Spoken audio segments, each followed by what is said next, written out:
За бид ер нь цаашдаа бол ерөөсөө өрсөлдөөн зах зээл рүү айжмаар явах ёстой.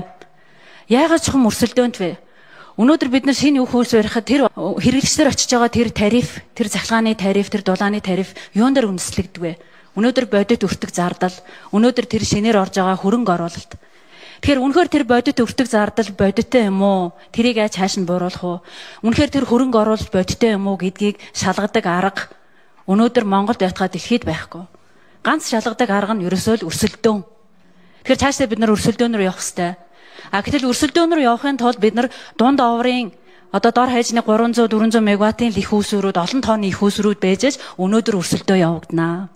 Гэтэл та бүхэн мань 600 700 мегаваттын том чадалтай их үүсвэрийг 30 жилээр өндөр тарифаар оруулах ийм гэрээнүүдийг ямар ч өрсөлдөөнгүйгээр хийгээд байна. Энэ бол улс орныхоо хөгжлийг боомсон асуудал. Бид нар одоо зөвхөн сэргээгдэхтэй л өрсөлдөө явуулна гэж ярьж байгаа. Гэтэл энэ шинээр орж байгаа за 5-7 дээр гихчин бид нар бас л өрсөлдөө явуулж ийж тэрний үр дүнд тэр хөрөнгө оруулалт доошоо орох хэвээр, тэр тариф доошоо орох хэвээр. Ягаад гэвэл эцсийн дүндээ энэ тарифыг чинь нөгөө л хэрэглэгч маань л төлнө.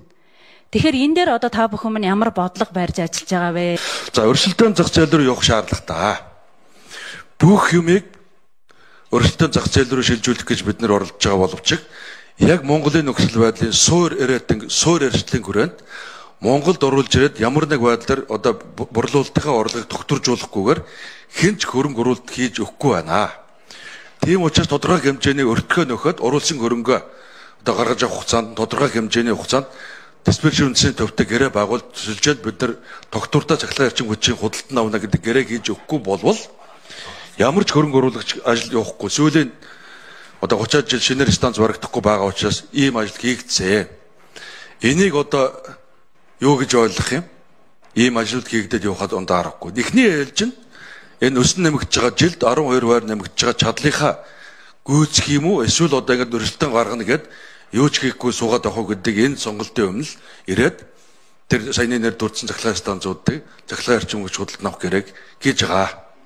Ийм зүйл би өрсөлдөөнийг тодорхой хугацаанд хязгаарлана ундаа арга байхгүй. Уул нь өрсөлдөх ёстой.